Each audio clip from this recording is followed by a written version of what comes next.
Ciao a tutti, il mio nome è Chiara, sono una beautiful creepster e sono anche una grandissima fan italiana di questo podcast.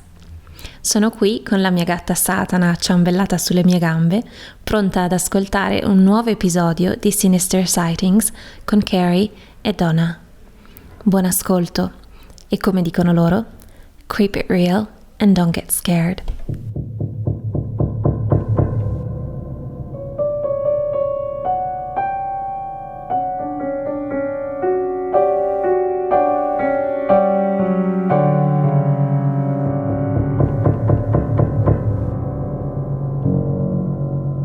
Hey y'all, I'm Donna. And I'm Carrie. And we are Paranormal Chicks. Sinister Sightings 111. 111. That's got to be lucky. It better be because, look, the universe, there's like this fucking huge moon that's coming. Lunar eclipse, blood moon, supermoon. Yeah, all the things. It's all happening. Lots of things happening to people's brains. It's just like all the things are going on right now. It'll be before this, though. Oh, well, okay. I'll get the point. It's tonight. Surprise! Okay, well. Well, if you want to know the 111, I see what you did there. that has nothing to do with anything, but you want to be like Chiara. Ooh, look at you. Did I say it? Did I do it right? I think so. Okay. I mean, I did take one semester in Italian. Ooh. I mean, you know all the things that she said because just like Totally. that last listener that did the intro could totally be saying all the bad things about us and we'd have no fucking idea. We're like, oh my God, that intro was amazing. Oh, yeah, the one from Denmark. Yeah. Mm-hmm. Yeah. But it sounded amazing. I mean, I understood. know. Sinister Sightings with Donna and Carrie. Creep it real. Don't get scared. And Chiara. Yes. Well, hey, if y'all want to introduce an episode just like that, head on over to patreon.com/the APC podcast. Yeah, that's mind-blowing that we have people who speak different languages. I mean, people speak different languages here. I'm just... Okay, bye. Yeah. Just kidding. I just don't like to go to class. Yeah, says the girl who minored in Latin. I mean, it's a dead language, I know, but still. Yeah, but also, I didn't like to go to class. Look, if you just, like, looked at your own paper, you'd be like, I God damn, know. that girl. That girl is so History major smart. with a minor in Latin. And classical history. I bet that she can tell you all about all the old books. All the old things. And I'm like... What does she do now? I bet she's a college professor. I bet that she's like got her like PhD now and she's a college professor. And then it goes to me giving Marley her daily affirmation. You is kind. You is smart. You is important. And then all the ones that you hate. You are clever. She is. You are agile. Okay, she is not. You are, what's some other stuff you say? I don't know. Clever was the one that I was like, you tell your dog that she's clever? She is clever. But I say anything good. She looks at me and she knows. She knows it's from the heart. And I'm saying sweet things to her. Mm-hmm. Okay. Well, let's go on with these sweet stories. Okay. And then the first is going to be like blood, gore, everything. Or a gas station robbery. Okay. Hi, ladies. Love the podcast. I have paranormal stories to send you, but I thought I'd start off with a true crime. You can call me Charlotte. Some backstory. In 2009, I eloped with my ex-husband, who I met while we were both working at Wendy's. With him came some pretty shitty in-laws. We were young. I was 22, he was 19, and it became apparent very quickly that his family, which consisted of his parents, 2 sisters, and 2 brothers, would always come before me. In fact, he would tell me, this is my family, their blood. You are just my wife. One sister was 16 and had a baby with an older guy named Eric. I actually liked Eric because he and I were both the outcasts of the family. My in-laws considered Eric a troublemaker, and he was only tolerated because he was their grandson's father. My in-laws weren't too fond of me because they thought I'd stolen their baby boy, aka my husband, from them, and I already had a daughter when we met. So at family gatherings, Eric and I would often hang out because we knew the rest of the family didn't care for us. Fast forward to 2010. By this time, my husband had left me with our newborn to raise so he could be young and party again. I was living in a house his parents had helped us buy. I was still praying he'd come back to me. Side note, I was an idiot. And I hung out and stayed close to the sister-in-law and Eric. We'd hang out at my house all the time since they still lived with my in-laws. And since my husband and I were separated, sometimes I would ask Eric to help me out with things such as repairing a flat tire, etc. At one point, they were even looking to buy a house down the street from me. That's how close we all were. My house was on the outskirts of town, on a road directly joining the highway. Across that highway, there was a gas station, probably about half a mile, no more, from my house. On the other end, adjoining my road, was a winding road that led back into town with a few empty fields here and there along the way. In April of 2020, a horrific crime was committed at that gas station that was only half a mile from my house. After closing, the gas station was presumably robbed, and the owner, Muhammad Hashimi, never came home. A bit about the owner. I knew him and his whole family. They were regular customers at the Wendy's my husband and I worked at. There were 4 or 5 daughters along with Muhammad and his wife, and each daughter was spoiled to the nth degree, and the children ordered separately and would pull out coin purses full of dollar bills. It was clear that those girls had Muhammad wrapped around his finger. He adored them. The day after the robbery, the town was abuzz. Where was Mr. Hashimi? I spent the day thinking of how worried his daughters and wife must be, and of course, as a single mom of 2 little girls, I was worried that such a crime had been committed right by my house. His burning van was found along the highway, but he was nowhere to be found. That evening, my sister-in-law called me, crying so hard she could barely speak, and told me Eric was accused of being an accomplice in the robbery of Mr. Hashimi. Apparently, there was security footage showing Eric's friend, who worked for Mr. Hashimi, acting super odd during his closing shift. Beyond that, I don't remember what else tied the friend to suspicion of Eric, but when the police showed up to question him the following morning, Eric's jeans were covered in mud and he was taken in immediately. I told my sister-in-law there was no way he could have done such a thing, and the next few days were so awful, just waiting for a break in the case. Then it happened. The body of Mr. Hashimi was found. Do you know where it was found? Less than half a mile from my house on the opposite side of the gas station on that winding road.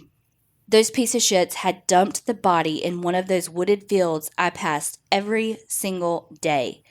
I had driven by the body who knows how many times in those days. It came out that the friend who worked at the gas station kidnapped Mr. Hashimi, and Eric and 2 other friends were waiting in my sister-in-law's car and drove him to that wooded field and shot him in the chest. I have trauma coming up even writing this, hoping that man passed away very, very quickly, wishing I had been awake that night to have heard the gunshot and call for help. I was so disgusted for the longest time, thinking that Eric perhaps only thought to execute Mr. Hashimi in that particular spot because he passed it so many times going to my house. The tragedy from this crime not only affected the Hashimi family, my sister-in-law was left to raise her son on her own, and she faced the backlash and stigma from so many people in our town, even though she had nothing to do with the murder. She was only 16, and one of Mr. Hashimi's daughters was her classmate. That classmate confronted her and screamed at her that her baby daddy had killed her father and had to be dragged away to calm down. And the rest of my sister-in-law's high school days were full of notoriety. Her car had been used for the getaway car, and that car was impounded for 3 years. She had just bought it. And for those 3 years, she had to pay on a car she didn't even have, while still having to buy another car. All of that at such a young age, which put her into financial hardship. That does not compare to losing your father or husband, but I know a lot of times we don't consider the hell the innocent family of the accused and or convicted endures. It's been a decade, and I'd like to leave you with some conclusions to this horrific event. Of course, the 4 men involved in the murder rot in jail deservedly. The amount they stole that night they committed the murder, just $2,000. My ex-sister-in-law is a successful RN, has her own house, and her current husband adopted and raises her son as his own. We're still Facebook friends, but don't really speak. I sold the house in the story 6 years ago and live a happy suburb life with my husband and 3 daughters.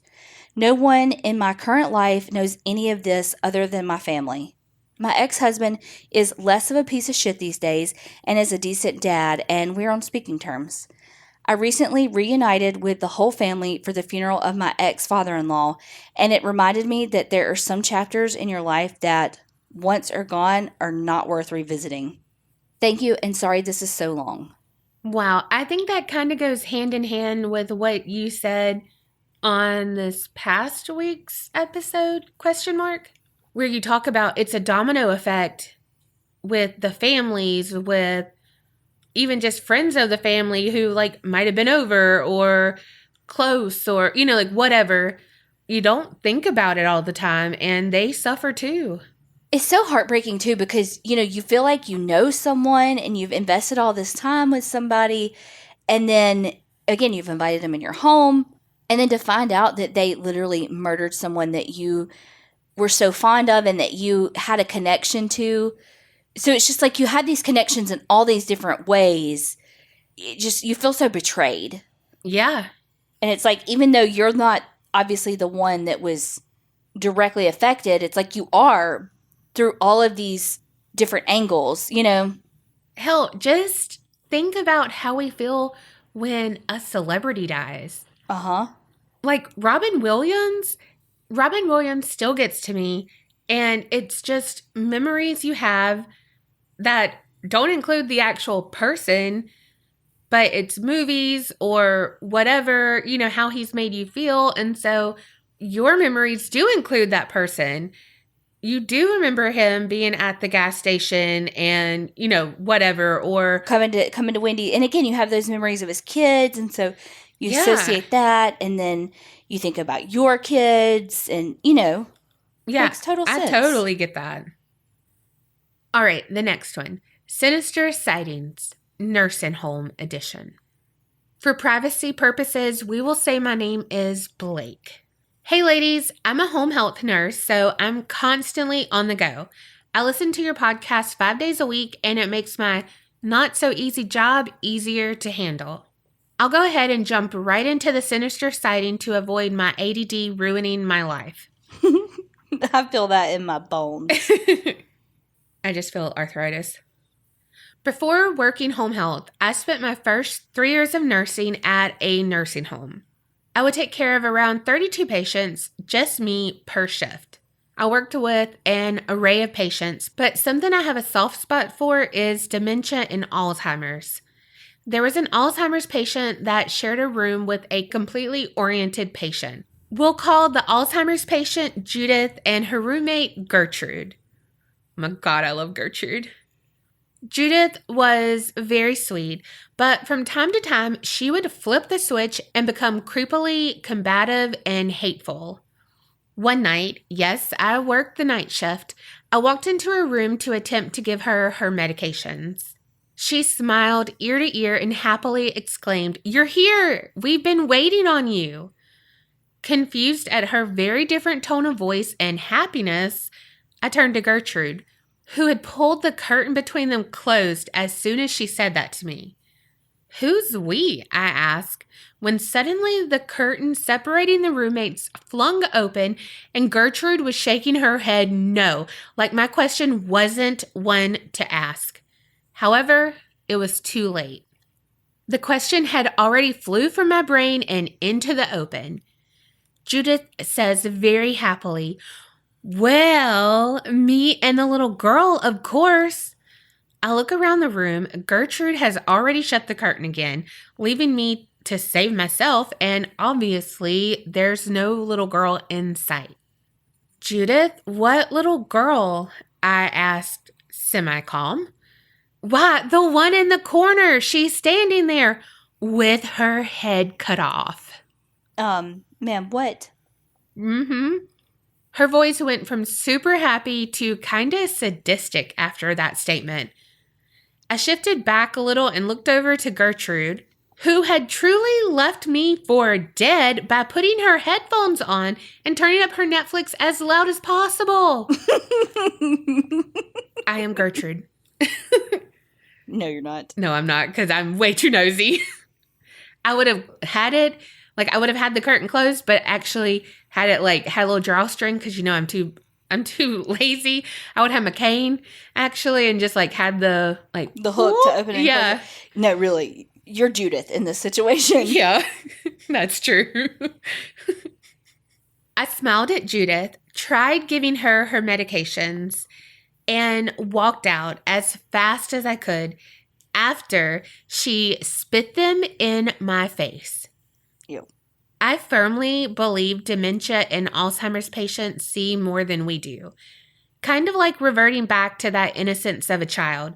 So this was a big old nope for me. Thanks for reading my story. I know it's long, but it's harder typing them out than I thought it would be. After that event happened, more and more weird things happened with Judith. I also worked a night shift in a nursing home for years, which means other patients and hauntings too. So if you want me to send those in, I definitely will. I love you ladies so much. Creep it real.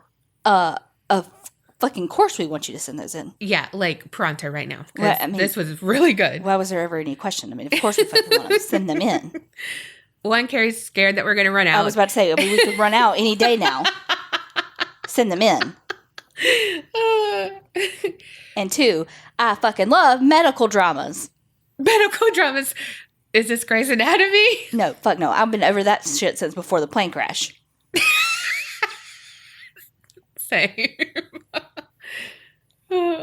And all you fans don't come for me because you know that shit was stupid. Agreed. That's the thing with Alzheimer's, though, is at that time of the day, they're sundowning. When you have dementia, especially with Alzheimer's, I don't know if it's with all dementia, but I know specifically with Alzheimer's, you get what's called sundowning, that literally as the sun goes down, your memory and all gets progressively worse. Your cognition gets worse. You're not as focused. Your memory gets more lapsed. Everything. Just your faculties kind of start going more downhill because you're more fatigued, that kind of thing. So during the night shift stands to reason you're seeing them when they're at their worst of the worst. And with dementia, people get hallucinations. So it's is she hallucinating or is she actually seeing something?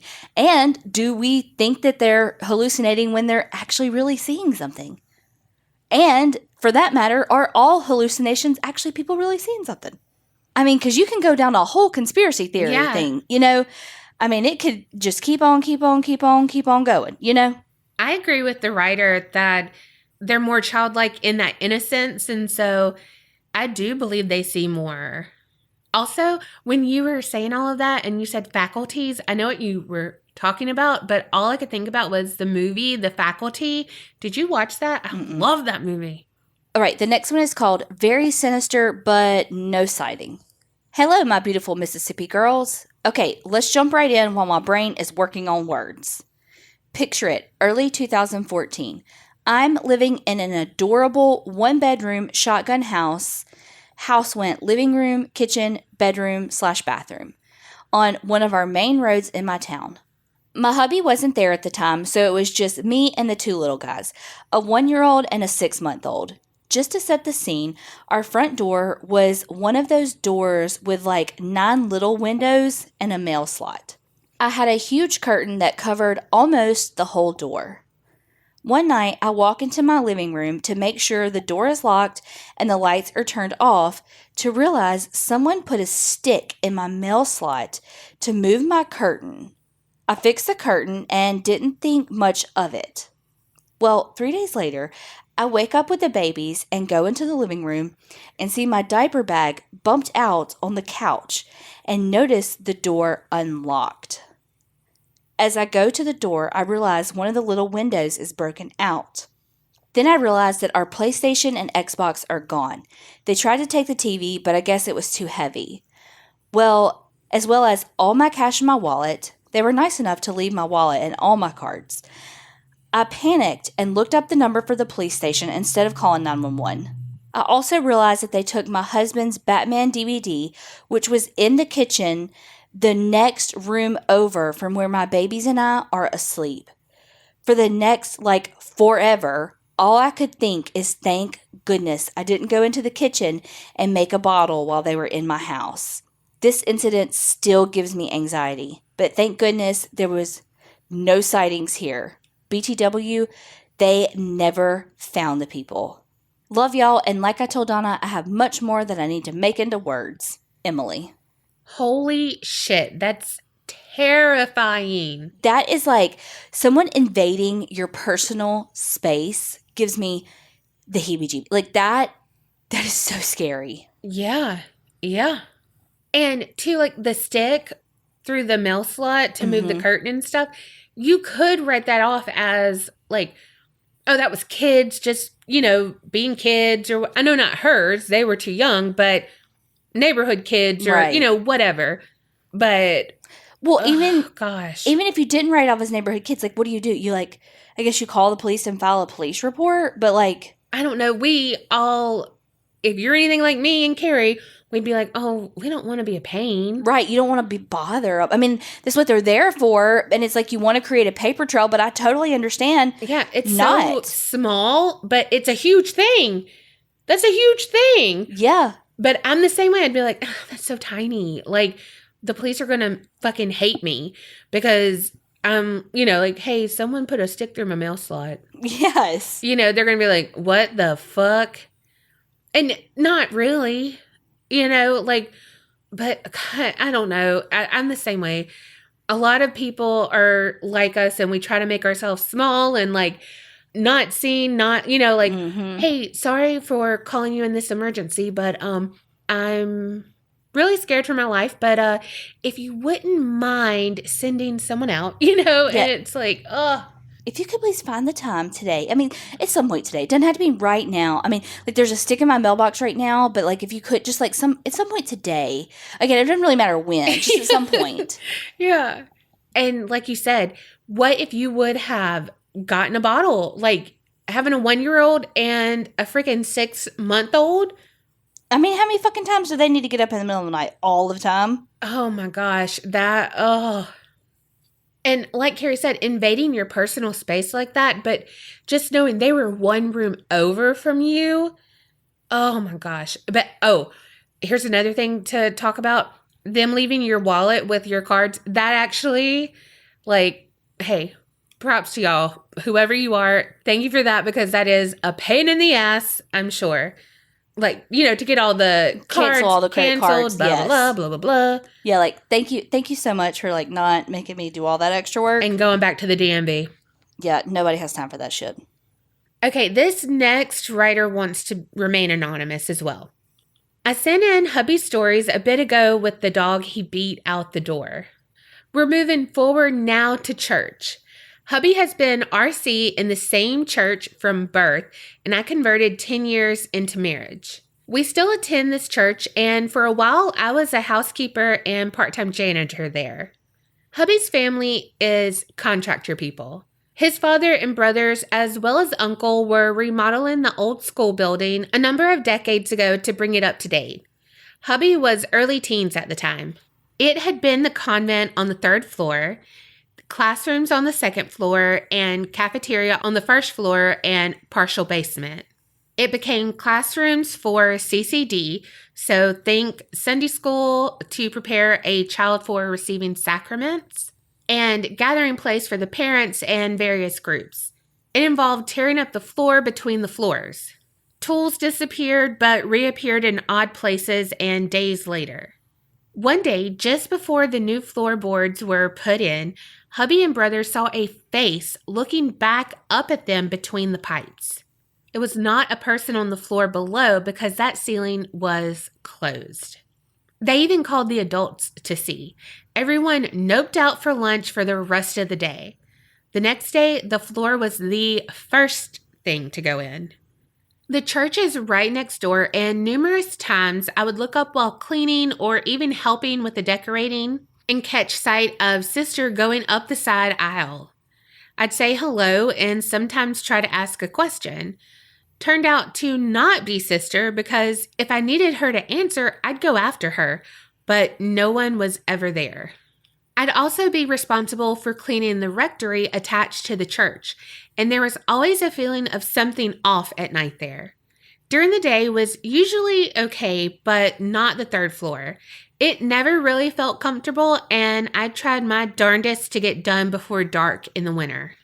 Our church also has its own cemetery, and once in a while, going down the road in front of the cemetery, you can see a nun floating across the street. Usually, I slow down and say, "Safe travel, sister," and go on about my day. Next time, I'll tell you about our ghost pets in our first home. Creep it real. See, I don't like haunted churches. They freak me out. And it's something about a nun costume, the habit. Yeah, it's just something about that like is creepy to me as well. I don't know. Too much clothes. I'd be sweaty. What is it about like a Catholic church that's so creepy? It's any empty church for me. Yeah, maybe. Well, let us know about your ghost pets, though. And that's wild that you've actually seen apparitions. Yeah, I don't want to see those. I want to, but I don't. Yeah, no. I don't know. Nope, I don't. Also, how frustrating. You're like, "Hey, can you hand me that blah, blah, blah, blah?" And you're like, hello, can you hand me that? Oh, it's fucking a ghost. Never mind. What's fucking a ghost? Jesus, you wish. Oh, good. Okay. Oddly enough, the next one is called Angel Sighting and a couple of mildly weird things. Hey, my sisters from other misters. I started listening to the podcast partway into quarantine because I'm in a podcast recommendations group on Facebook and asked for something similar to the mailbag episodes of Spirits. I immediately fell in chosen family love with y'all, as I am a chunky Tennessee kid born in 84, but I can't think of a gender-neutral word to use right now, with a mama from Mississippi. I'm mostly estranged from my family now for my own emotional well-being, so y'all's familiar sounding voices and storytelling styles make me feel at home. Anyway, on to my stories. My oldest sister had only one child at the time this takes place, and he was around 3 or 4 at the time. He was supposed to be taking a nap, and like little kids are, don't want to. It was a common occurrence for him to get up and come up with excuses not to be trying to rest. So when he got up this time, that's what my sister expected. But he said, "No, Mama. I know. I just needed to tell you. I saw 2 angels in the corner of my room. They were shiny, and they were smiling, and they were holding their babies." My sister told us the story when she was visiting, maybe a month or so later, and we all thought it was interesting, but didn't know what it could mean. My family's very religious, so they believed he was telling the truth. I don't remember how much time passed between the visitation and the next thing that happened, but I think within the year, my sister found out that she was pregnant. Not long after that, my brother's wife found out that she was pregnant too. The following year, they each had a baby girl, one in April and the other in July. I always believed that it was his baby sister and his cousin he saw in the arms of what might have been angels, or otherwise some entities of good. My next story is short and takes place when I was in middle school. I only learned I have memory blackouts due to physiological trauma, anxiety, etc. a few years ago. So that's the only thing that sort of makes sense with what happened. I had developed a little friend group with 2 girls named Amber and Jenny. Not changing the names because, like me, they had some of the most common girl names in the 90s. Anyway, we were the teeny bopper buddies and did the typical teenage girl stuff, passing notes, talking about boys, etc.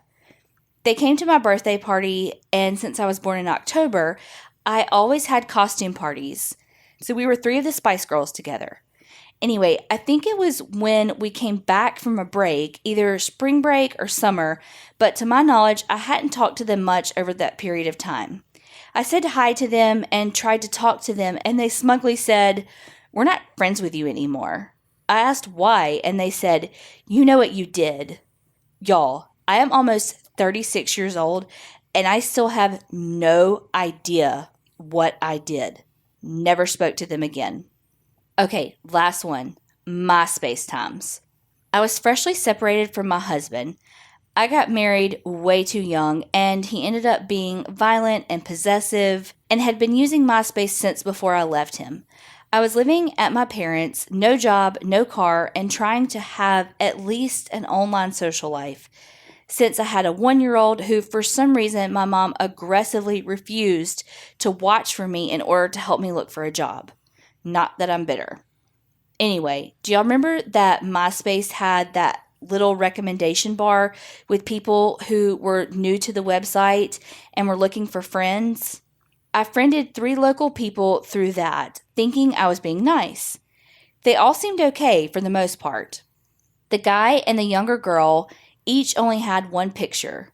His was of himself, I assumed, and hers was of her foot with emoticons drawn on the toes. The third was an older, she was probably my current age, but she wasn't 23, that's what I mean, woman who worked with some kind of dog fostering setup. I introduced them to each other. Things were cool for a little while. Then the guy asked me if I'd want to take a ride on his motorcycle. I said, no thanks, I'm not comfortable with that. Remember when meeting strangers from the internet, that big scary thing? And I may have said something about not being ready to date anyone. I promise he made it sound like a date when he asked.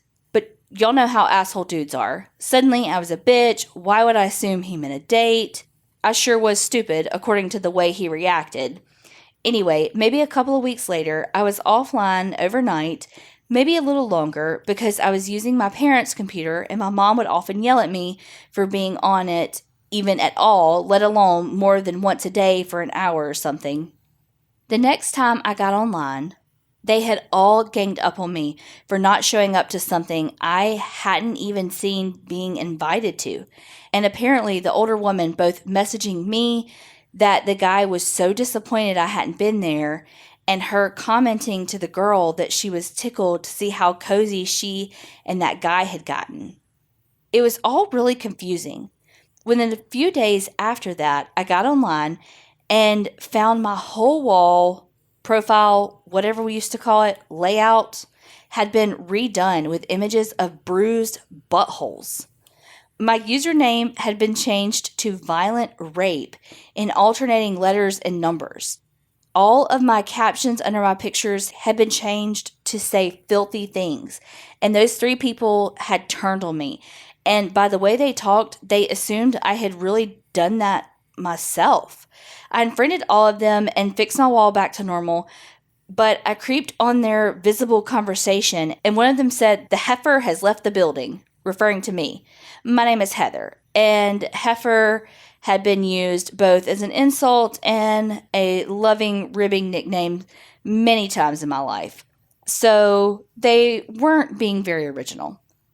I have always assumed it was my ex who did it, since I probably had my password written down on something I'd left in our apartment, especially since right before I left him, I opened our little flip phone and he had recently got online and searched violent sex. And I know I hadn't known those people long, but really, from the drastic difference between what had shown myself to be and what was done to my MySpace wall, it should have been pretty obvious to strangers I had been hacked. I've always wondered if the 3 of them had been fake accounts created by my ex and a couple of friends to try to catch me alone or fuck with me. I have no way to know, but I've always wondered what the fuck happened for sure. I have a really good true crime and paranormal story about the witch my mom was best friends with when she was divorced from her first husband and hadn't yet met my dad. But I need to get my sister and my mom to sit still and tell me the whole story and the facts before I can type it up. Love y'all, and thanks for being the bright light with dirty jokes in a really, really dark time. Heather, non-binary, but any pronouns are fine. I 100% believe it was your ex. All of those accounts. One person, him, classic catfish. When it's a group and one's commenting like, "Oh my God, I wanted you to be here for blah, blah, blah, blah, blah." And then the other one, it's like commenting like, "Oh my God, I'm so glad you were there, Yes. and you did this," and like trying to get them like upset, like, "Oh my God, I let this person down." And then, "Oh my God, now they're going to be together and I'm going to be left out." Like all of those different emotions and shit. And it's like, God. Yeah, it's a complete manipulation tactic. Even if it is multiple people and not just the ex being all those people, it's definitely some shady shit. Mm-hmm. Also, I'm so glad that you found us, and I really felt honored that you said chosen family, like chosen podcast family. That's really sweet. And we are waiting on that story. So, family meeting and go. All right. Good morning, beautiful creepsters. My daughters, 15-year-old Caitlin and 17-year-old Autumn, and I love listening to your podcast. I got them both hooked, and we enjoy listening while we clean or run errands or drive to and from school. The hubby even gets sucked into an episode sometimes. Autumn loves the Sinister Sightings, and Kate and I love all of it. Kate had to come home in quarantine because of a COVID exposure, so since I actually have time to sit on my ass, a very rare occurrence, I thought I'd send in a Sinister Sighting that coincidentally involves Caitlin. Warning, it's a long one.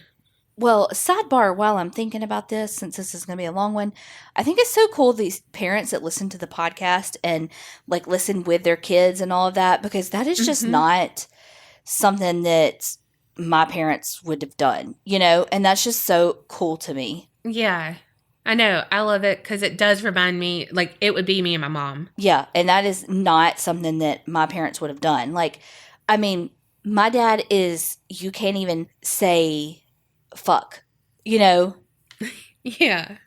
All right. We move into the house when Caitlin was a year old. It was nothing special, just a 3-bed, 1-bath little brick house. But it had a large fenced-in yard and a long driveway the kids could play on, and we loved it instantly. It was one of those houses where you walk in and feel instantly at home. We lived there for a little over a year, and it was amazing.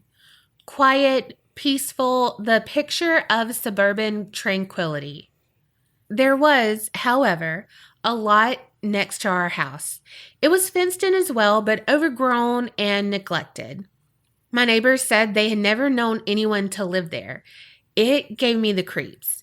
It always felt like someone was watching me from that lot, but I brushed it off as me being weird until one day my mother commented, saying, "That lot gives me the creeps. It feels like someone's watching you." Fast forward, and Kate's too. Someone decided that they were going to clear out that lot.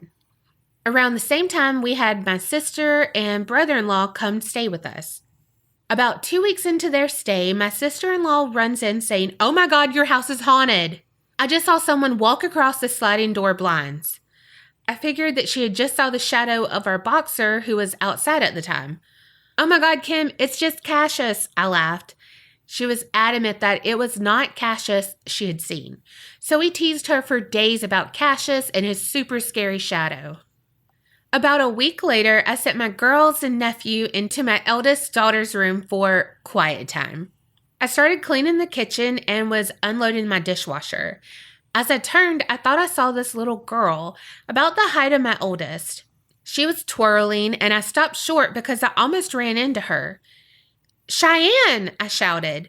Then I realized no one was there.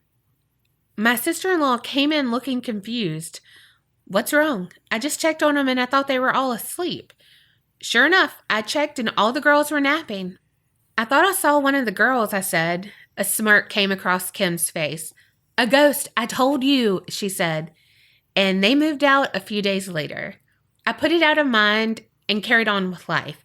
I was busy getting kids ready for school and getting my home back in order. Then Caitlin made a friend. It started out simply. She would say, "Mom, Elizabeth and I are playing in my room, okay?" I thought it was cute. She was the first of my children to have an imaginary friend. She always had a playmate around, and now both of her older sisters were gone all day with school. So it made perfect sense that she would make up a friend, right? Mm-hmm. I'd ask her what Elizabeth looked like Big Me, she'd say. We went along with that for a while. Then one day, things got a little creepier. "Mama," Kate said, "Elizabeth wants to know if you want to see her." No, little sixth sense child. I do not want to see your imaginary friend." That's what I was thinking. What I said was, no thank you. Kate went along playing like nothing ever happened. Days later, she was asleep on the couch next to me, and I hear a little child giggle. I was like, oh, she's laughing in her sleep. Until I started watching her and realized she was definitely not giggling. Yeah, getting a little more weirded out now. I think I'll stop right here because it's so long, but I'm definitely going to keep sending in parts because this shit would take a whole damn episode. Keep it real and don't get scared. Chris from Louisiana. Wait, Chris, what the fuck was she doing? Oh my gosh! Wait, she wasn't laughing. What the fuck was she doing, Chris? What? This is like, and you know what? This is a really good cliffhanger, Chris, and I don't like it because I need to binge. Like, next episode. What the fuck? This isn't Hulu. We want to binge. Yes. Netflix, I'm still here. Next episode. I'm so glad that doesn't do that anymore. Holy shit. This is so good. I don't even know. Like, now I feel like it is a movie, and now I went to go get popcorn. Like, I just popped it. I was like, oh God, this is getting real good. And then it's like, right. Next episode, this happens. I'm like, fuck. Seriously, though, send in an update. Yeah, I need to know what she was doing when she wasn't actually laughing. So we need to get that story now, like, and let's read it. I don't know when you send it in, but hopefully it's in the next episode or two. The next one is Call Me Red. Hey, ladies, it's me, Red. I kindly ask that you call me Red, as I do not want any of my family or friends of my family to hear details. It will cause too many issues. I love your podcast, especially you ladies. You keep me company on the road as I drive long hours for work, and you have got me through a lot of shit. I recently found y'all and I've been binge listening. I'm almost caught up and I wanted to send this in. I have lots of stories. Some are harder to tell than others, but in time I will. As for this, I will start with a more serious one, then finish up with one that is totally funny. I peed a little over it. Oh God, well then you know I am going to pee because I actually have to pee right now, so that's going to be great.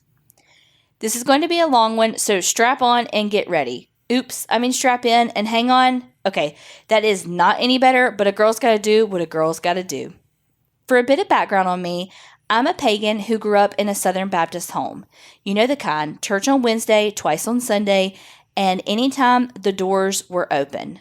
I had a good childhood. Both parents worked very hard to provide what little we had, but they always found a way. I didn't always have the best relationship with them, but after growing up and living through some dumb decisions, I have come to realize they did the best they could and have worked hard to repair that relationship. I adore my parents and am very thankful for them. Though, yes, I have daddy issues, but that is another story. Anywho, enough background. I wanted to explain how I grew up because the story I'm about to tell you took place in my childhood home. One my parents moved in when I was exactly a week old and still live in 35 years later. BTW, Kara, you are exactly 1 month older than me to the date. Sorry, Donna, I still adore you and your sweet smile. Well, Red, not only do we share very similar birthdays, but my parents moved into their house when I was exactly like a year old, and they still live in it 35 years later. Also, Red, thank you for the compliment and not leaving me out because, you know. Leo. But two, are you a changeling like Carrie? Probably not. Okay, I know kids have an innate fear of the dark, but mine was, well, next level.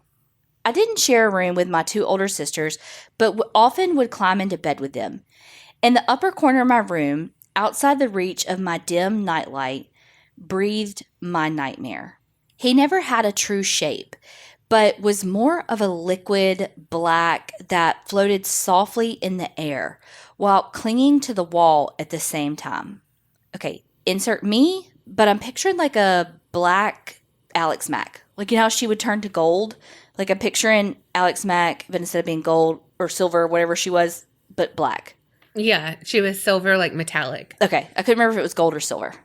Okay, and going back to the story. Inside this floating mass was two gleaming, diamond-cut rubies for eyes. He haunted my dreams and lived in the darkness of my wall. My parents said that it was the teddy bears I had or dolls, but they were not that high. I was also sick a lot. So again, my parents would say I was feverish or hallucinating. They refused to acknowledge anything paranormal because it was all demons and angels. Each night, this black liquid mass would ink itself across my wall to my bed. And those eyes, oh man, those eyes, they would glitter a demonic blood red. Its long fingers would reach out and lightly etch its way down my arm, over my toes, and back up the other arm. It was like it was trying to cut me out of my blanket, but all I felt was cold. He would hiss softly and float up the ceiling and wait. Wait until I fell asleep and then walk through my dreams. I suffered night terrors as a child and still do from time to time. I never knew who he was until I listened to your show.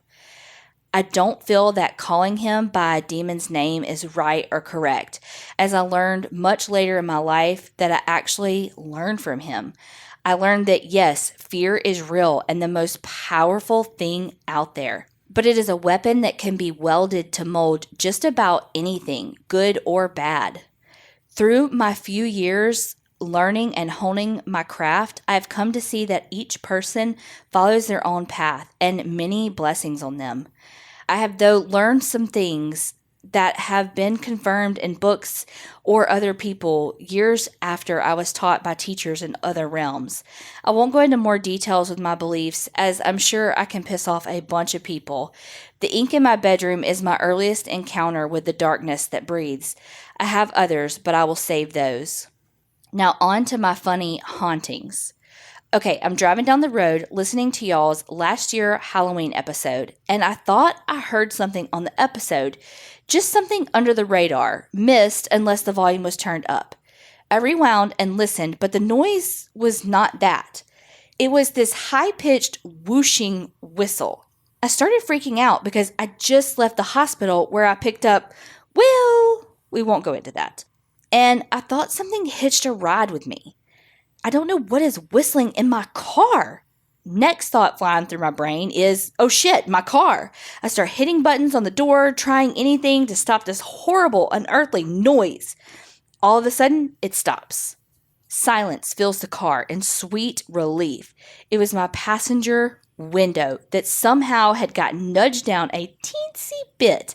I laughed and yes, peed myself a little. Totally freaked myself out listening to your show over my car window. That's my stories for now. I will send them more later. Keep up the amazing job, and thank you for all you do. Love you ladies, Red. I love that that's what scares you. Yeah, not the freaking Alex Mack blob coming down from your window with the fingers and the eyes. The eyes. I'm glad you left us with a laugh, because that last one, Stephen King wouldn't be able to sleep. That's the Sinister Sightings version of watching a Disney movie after you watch something scary. Also, I don't know what this says about me, but as you were describing those fingers kind of etching its way around your body and all, I was like, ooh, that would feel so good. Something like lightly walking across you like that. If it, wasn't demon fingers, that would feel so good. Just ever so lightly tickling your arm and your legs. I mean, not demon fingers, but like Colby or Donna can do it to me. How did I get lumped into this? Well, because you did it to me before Colby. and still do. Colby's not really like that. I'm like, Donna, can you play with my hair? Donna, can you tickle my arm? Donna, can you da-da-da-da-da? I wonder if the blackness blob, I don't know, if that was causing you to be sick. I thought that too, actually. I definitely, you read my brain. Did I tickle your brain? If I could, you would want me to. Yes, 100. Oh, gosh. Well, I need more stories from you, but always end on a lighter note, yeah, please. Always give us the Finding Nemo version at the end, please, because, whew, that's intense. Yeah. Okay, the last one is, greetings, please indulge. Oh, sorry, that's my personal email. I'm just kidding. That's your fucking life motto. That's your Tinder profile. That I could go on for days. That's your grocery list. That's your, like, literally anything. Pet life profile. You're not wrong. Well, I wouldn't say greetings. That's way too fancy for me. Well, you're trying to be, like, a little bit alienish. Greetings from the outside. Ooh. So that you want them to know that you have layers. Because if I said greetings, it really would be like, greetings, earthlings, looking to be probed. See? Hi, Carrie and Donna. My name is Ashlyn F. I currently reside in Kansas City, Kansas, but I was born in Hattiesburg, Mississippi, and lived my toddlerhood in Petal. I then spent my 19 following years in Brookhaven, Mississippi, before moving here to Kansas City only a year ago. Aside from the fun little similarities we have, you may know my aunt, Teresa Brundage, aka Creep Mom. Oh, we know who you are, Creep Niece. Yes, we do. And this is so funny. Like, she wrote this before we knew her. I know, and now we've, like, met her. Yeah, we literally ate with her. I shared funnel cake fries with her. Didn't know where that F word was going, but yes, you did. I mean, AKA, I ate the bulk of them and was like, do you want some with, like, powdered sugar dripping from my face? I am emailing you both because I just took a 17-day road trip from KC to Pennsylvania to see Teresa, then down to Mississippi and Tennessee. It's safe to say I have been binging your podcasts. Teresa introduced me to it while I was in Pennsylvania, and I'm currently on episode 12. I want you guys to know what you're doing is working. I decided to write this at 3:20 a.m. to tell you so. I never thought I would be so creeped out by something called black-eyed kids. Mostly because kids don't creep me out, they just annoy me, but holy Toledo, I really am. Here's how you guys have affected me. I literally just got back from my previously stated road trip today and had gone to bed around 1 a.m., but began to have a nightmare about clowns of all things. The only way I was able to wake up was my dream being interrupted by a phone call at 2:30 a.m. from an unknown number. Way to add to my fear-induced trauma, right? So I decided to calm down. I would just head to the gas station a couple of blocks away to grab a bite to eat and some water. And for no reason, my brain told me, the black-eyed kids are outside waiting to break in and bang on your bedroom door. So I'm shaking by then. I managed to make it outside to my car and lock the front door as well before keeping an eye out for those darn kids. And lo and behold, as I'm walking up to my car, a large black mass bolts toward me. I'm so terrified by now that I'm shaking and about to puke. I hardly ever throw up in life. I fly into my car and peer out of my window, just praying a child isn't there. Thankfully, no. But a large black dog had ran from my backyard that I had never seen before. He looked very cute, but I was not about to sit there and see if his eyes turned into some demon dog eyes. I'm currently in the gas station parking lot writing this email now because I knew it was finally time to contact you. I had been wanting to since I started listening to your podcast, but I wasn't ever sure what to say. I figured I would show you an example of how great you guys are at your podcast. I know I'm not supposed to get scared, but yeah, I am. And I love it. Thank you for showing me some deep South girls are allowed to be weird. Thank you so much for a great podcast. You are the first podcast I have ever listened to because I've never been into them. And if you've gotten this far, thanks for reading. I do look forward to your response. Stay spooky and creep it real. Ashlyn F. Yeah, that Black-Eyed Kids, there's not many of her stories that I've been like, wait, what? I know, that one creeps me out. Like, seriously, every day, every night. Yeah, if you haven't listened to that episode, like, skip forward a little bit because I'm going to talk about it. But at the end, when you said, oh, and by the by, you won't see them if you've never heard of them, I was like, what the fuck? Like, she was legit like, why the fuck did you say something? You mean I was blissfully ignorant this whole fucking time? Well, if I have to suffer, everyone has to suffer. No, that's not how this works. That's not how any of this works. It is. It is. Yeah, that one and the shadow people. Those are probably like the scariest for me. Yeah. Oh my God. I just can't even imagine, like, Ashlyn wrote in before she was even Creep Niece. And now she's done an intro. She's in the Creepinati. We've met her. Like, I freaking play games with her all the time on Discord. Like, it's so wild. Well, think about too, like, even Randy, when he did like the WWE entrance or the wrestling entrance thing, like that was before he really knew us too, you know? And now it's like, he's the one that fucking handles Discord for us. Yes. Because we don't fucking know. We're like, dee-doo, boop, boop. Do we like the TT9 text? Like how you do this right? shit? I know. I'm like, okay, this is how, actually, never mind. Beep, beep, beep, beep, beep. That's me backspacing it and at Randy. Here, you please deal with this. Thank you. That's amazing. I love getting these emails right before. And we just read Randy's email like a couple of episodes ago. Mm-hmm.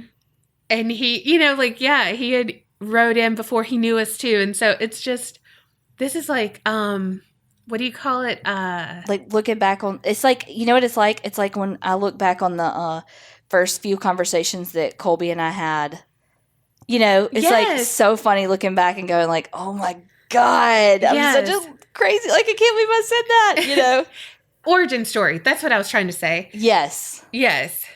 Well, and so many of y'all, and I love hearing these stories. And then y'all, if you're comfortable, like y'all talk about the stories from Sinister Sightings in the Facebook group. And then, you know, like so many people still talk about titties flapping in the wind. Yes. And it's amazing. And like people listen to that when they need an, you know, like a perk in the day.